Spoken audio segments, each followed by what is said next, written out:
Di sini saya akan membahas materi tentang apa sih revolusi industri itu. Sejarah revolusi industri. Revolusi industri berlangsung sejak abad pertengahan ke-18 sampai abad ke-19. Dimulai dari Britania Raya atau Inggris yang kemudian menyebar ke seluruh dunia. Terjadinya perubahan cepat yang berdampak besar dalam kehidupan manusia secara sosial, ekonomi, politik, dan lainnya. Revolusi industri membawa perubahan besar, yakni tenaga manusia mulai digantikan oleh tenaga mesin. Revolusi ini menjadi tanda dimulainya era pertumbuhan pendapatan per kapita serta pertumbuhan ekonomi kapitalis. Latar belakang revolusi industri: pemerintah Britania Raya atau Inggris sejak abad ke-18 menjamin keamanan seluruh warganya untuk menjalankan aktivitas perekonomian. Kegiatan usaha dan manufaktur di Inggris dan Eropa pada umumnya mengalami perkembangan menuju modernisasi dan dari pola sebelumnya seperti sistem barter. Para pekerja itu mulai bekerja di tempat khusus seperti pabrik untuk memproduksi barang. Inggris memiliki kekayaan yang melimpah, terutama batu bara dan biji besi. Ketekunan dan kemauan orang Inggris membuat potensi ini bisa dikembangkan menjadi proses produksi.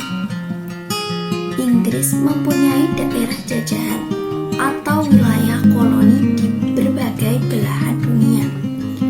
Terjadinya revolusi agraria yang perubahannya bisa dirasakan oleh masyarakat Inggris dan menjadi pemicu adanya revolusi industri.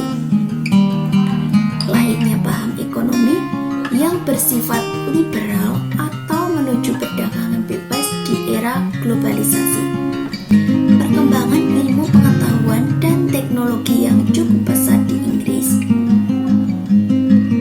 Perkembangan revolusi industri dimulai di Inggris, kemudian menyebar ke seluruh Eropa dan berbagai penjuru dunia.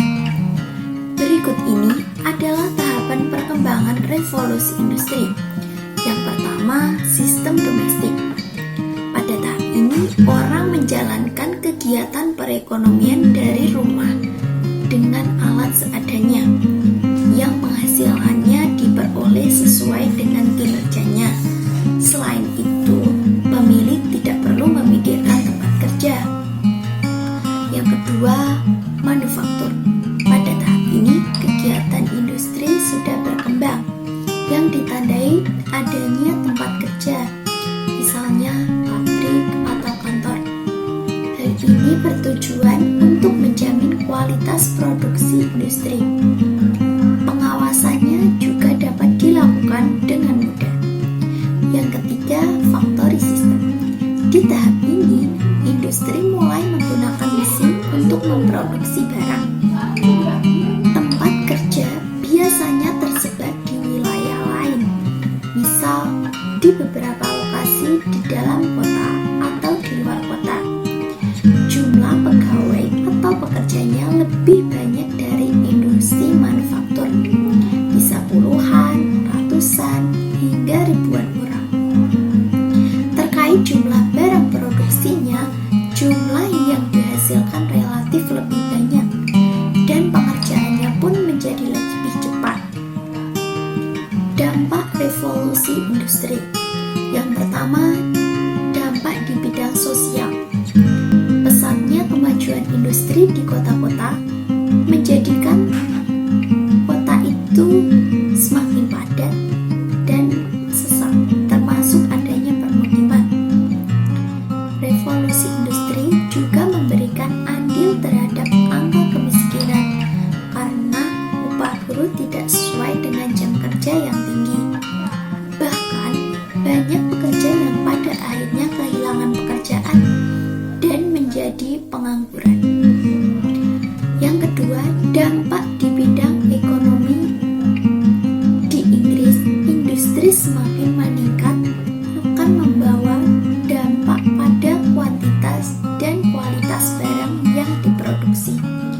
dalam demokrasi